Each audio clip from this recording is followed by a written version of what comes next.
Together is a wonderful word. I often say teamwork makes the dream work. Hi, John Maxwell here. I was in Joburg, South Africa, and I was getting ready to fly out of the country, and I was coming to my gate, and there was this big sign on the wall. And it stopped me, and it rested my attention for a moment and said, if you want to go fast, go alone. If you want to go far, go together. And I thought how true this really is. I mean, how many times have we said, it's just quicker to do it myself. Oh my gosh, I've got to wait on all these people. I'm just going to do it myself. And what I teach people all the time is that leaders are purposely not the fastest. In fact, leaders never cross the finish line first. A leader never wins a speed race. And you know why? The leader doesn't cross the line until the people are with him or her. In fact, it's unacceptable for a leader to cross the finish line without people also winning and enjoying that privilege. You see, leaders understand together. Again, one is too small of a number to achieve greatness. So I encourage you, instead of going fast, go far. Find someone and do something together. I call leadership the challenge to be something more than mediocre. The step up to the new challenge, the new opportunity. It was said of Abraham Lincoln. He was at his mother's bedside when she died, and her last words were, "Be somebody, Abe." And if that story is true, evidently he took it to heart and proceeded from that moment to become somebody. And that's the key to leadership. Inner inspection of your gifts and your skills, your integrity and your character. The outer look at how you present yourself as you appear. In some of our other lectures, we go through this whole scenario. The inside is important, but also the outside is important. When you meet somebody for the first time, first thing they're going to do is take a look. Now, sure, they're going to listen, but then they're going to take a look. Now, certainly we learn to evaluate people by more than what we see, but at first we're going to take a look. Let me quote you an ancient phrase. It says, people look on the outside, God looks on the inside. Isn't that excellent information? That's excellent information. So that might mean work on the inside for God, work on the outside for people. You say, well, people shouldn't judge you by your appearance. Well, let me give you a clue. They do. They do. You can't deal in shoulds and shouldn'ts. You got to deal in realities. Now, when people get to know you, they'll judge you by more than what they see, but at first, it's all they got to go by is what they see and what they hear. Now, sure, there's more to come, but at first, you got to pass the show up test. The challenge to be somebody.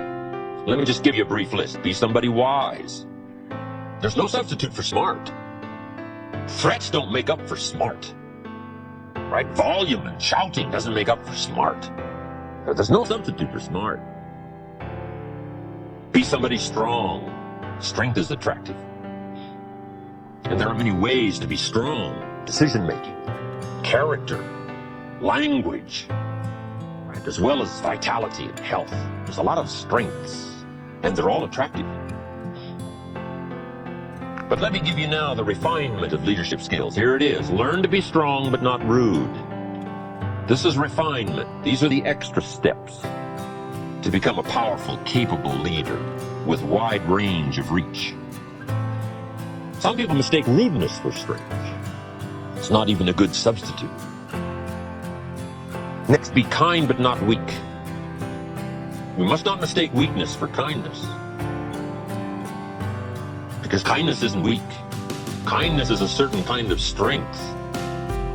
We must be kind enough to tell somebody the truth. We must be kind enough and considerate enough to lay it on the line.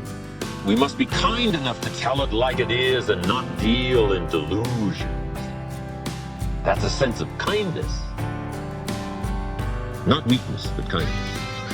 Next, learn to be bold but not a bully. It does take boldness to win the day, to become a leader. You got to stride out front. You got to be willing to take first arrows. You got to be willing to take first problem, first trouble, leading the way. You must boldly seize the spring. Farming is not an easy task.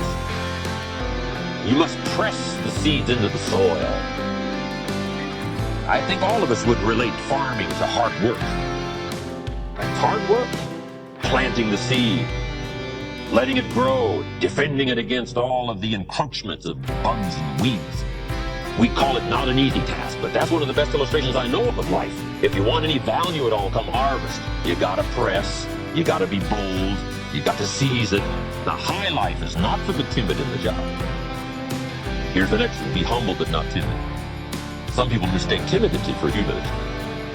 But humility is a virtue, timidity is a disease. It's a malady, it's an affliction. Now it can be cured, but it is a problem.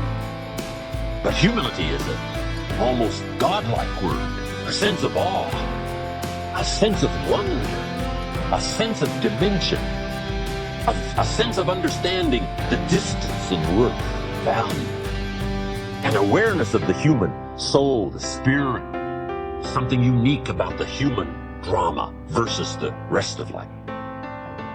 Humility is a grasp of the distance between us and the stars, and yet having the feeling that we're part of the stars. Next, be thoughtful but not lazy. It's okay to dream, but we must not just become a dreamer. Here's a good refinement. Be proud but not arrogant. It takes pride to win the day. It takes pride in company, philosophy, opportunity. It takes pride in community, school. It takes pride in group, organization. It takes pride in cause, accomplishment. But the key is to be proud without being arrogant. Do you know the worst kind of arrogance? Arrogance from ignorance. That's hardly tolerable, right? Next, deal in realities. Deal in truth. Save yourself the agony. Just accept it like it is. Life is fairly unique. Accept it as unique. Now, best to call it unique. Some people call it tragic, but it's best to call it unique. The black widow spider eats her mate after he's finished his noble task. Now, some people call that awful. I think it's more important to call it unique. The whole drama of life is unique. Right? The Bible is one of the most fascinating books to read because it is so unique in its presentation. One story says, God and Satan were chatting away one day. Now, see, I wouldn't have thought that. And they're chatting away, and looking down on what's going on the earth. Now, see, that's unique. I thought, how often do they get together and chat and talk about all this stuff? I don't know. But the drama of the story is absolutely fascinating. I mean, it's unique. And on this particular occasion, the story says, God got to bragging about one of his favorite people, Job. And he got to saying, Job, he's my favorite friend. Job, he's the greatest, he's the richest, he's the most powerful, and I'm taking good care of my friend Job. And he kept saying, Job. And finally, Satan got it up to here with Job. And he said, yeah, God, Job, your special friend. You've got this wall built around him. I can't get to him in my normal fashion. And God said, well, he's a special friend of mine. Right? We got this thing going, so I'm taking good care of him. Now, this conversation is going on. I find that fascinating. I find it unique. And finally, in the scenario of the story, Satan says to God, I tell you what, God, if you were to take that special wall of protection down from around your special friend, and if you were to let me at him, I promise you in a short period of time, doing my specialty, he will curse you to your face and then die. God said, you're out of your mind. He would never do that. Not my special friend. Satan said, would you like to wager? Wow. Isn't that fascinating? God says, interesting question. I wonder what Job would do. Now, see, Job doesn't know this is going on. Isn't that fascinating? That's a fascinating story. Finally, according to the scenario of the story, unbelievable, God went for the bet. And he had just one requirement. He said, just one thing. Satan said, what's that?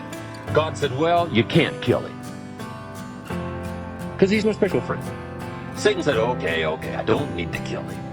But you just take the wall down, let me do my number, and I promise you, he will curse you. God said, no way. Satan said, I will do it. And the bet is on.